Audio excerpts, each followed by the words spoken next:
Welcome to Deep Thought, the engines of the world. And I use that title. I got it from a book, a very popular book, very famous book. It was called Atlas Shrugged by Ayn Rand.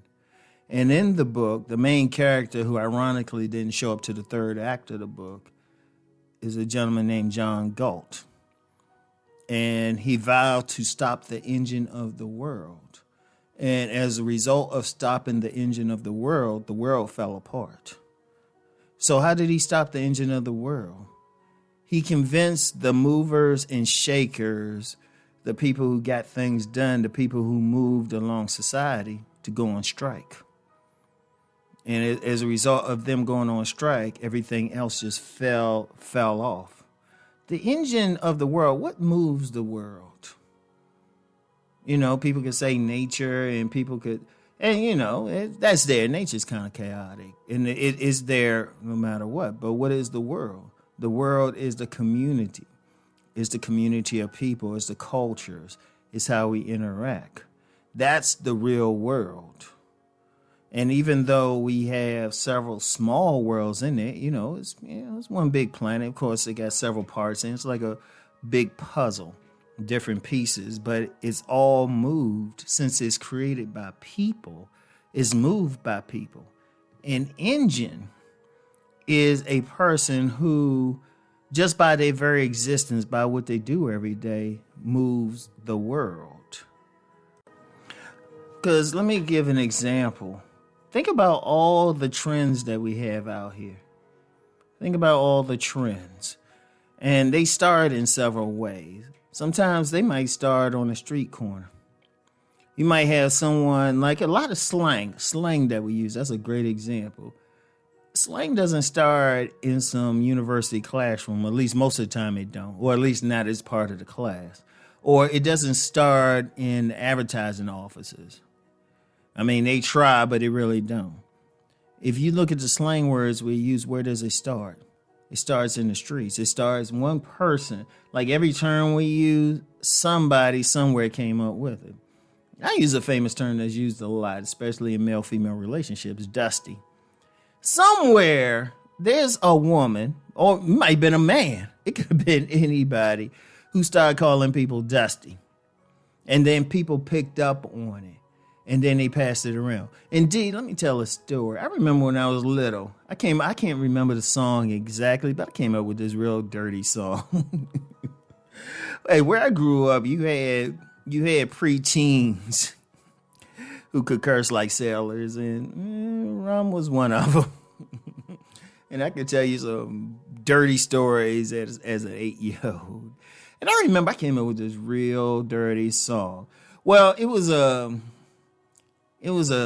business back then called Geno's. And they had a song, it was called Geno's Gives You Freedom of Choice. But I kind of changed it up, and I said, Geno's kind of gives you freedom of butt. The rest was just nasty. And I ain't never hear it again. But I remember I told it to somebody, and somebody said, yeah, you're going to hear it again. And that's how stuff happens. Now,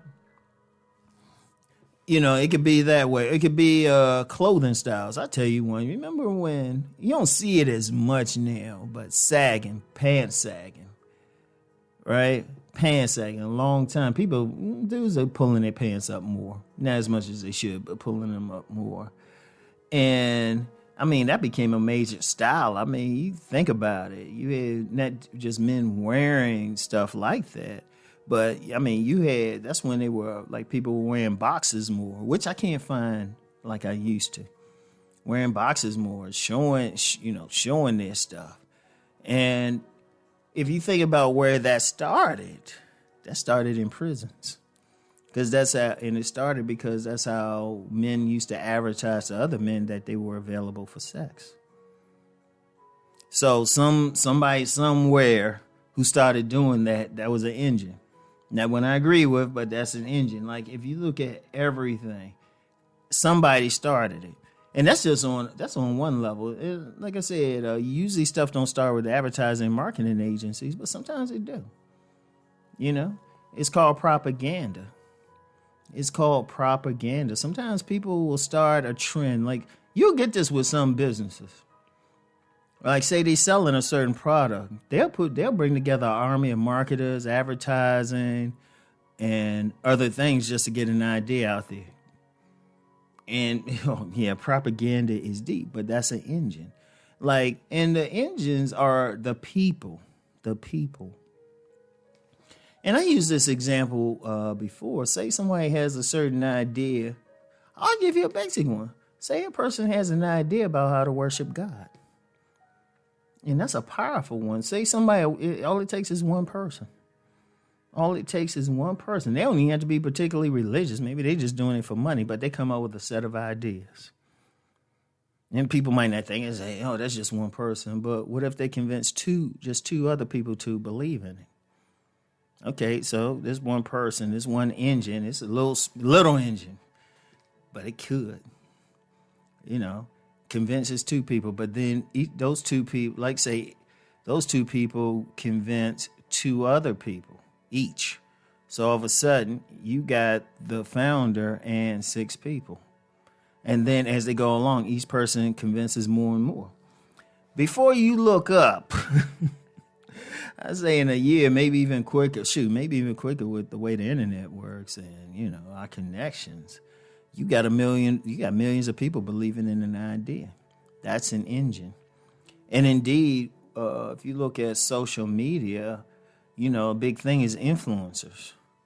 Those are engines. If they decide to do something a certain way, wear certain clothes, or even cut their hair a certain way, people are influenced. Like the way the world is set up now, a single person, they don't even have to be in an organization. They can cause an incredible trend. A single person. And you got a lot of people. Like if you look at, like I said, you got slang, you got styles of dressing. You got ways of looking at politics. In religions now, you think about it, most major religions got several sects. All it takes is one person to see something different. And if you really look at the world, that's all it is. People have that one engine has an idea about something, and they simply promote it. And it's not even, like I said, they don't have to go anywhere to promote it. There's so many things that we got going on, and there's some person somewhere who probably should have got the money for it.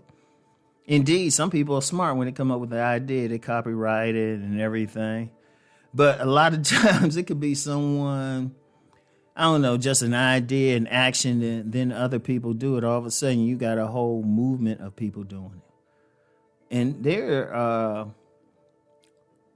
probably a few million engines in the world. Few million, because we're talking about somebody who can influence a lot of people. Because let's just be real, there's some people they can have ideas, do something, but they can't influence others because it's all about relationships. Who is that person who can influence the behavior of someone else? Who is that person who can have an idea and other people will adopt the idea? Those are engines. And think about it. Engines are powerful. The concept from Atlas Shrugged of someone stopping the engine, that was very powerful. Like if there was to be a real life John Galt and John Galt said, I will stop the engine of the world, things would fall apart. And, it just goes to show how powerful an individual can be. It may not seem much, but if a person can influence simply one other person, that becomes powerful. It has the potential to create a wave that changes the world. I want y'all to think about that. Anyway, I'll get back with y'all later. Peace and blessings.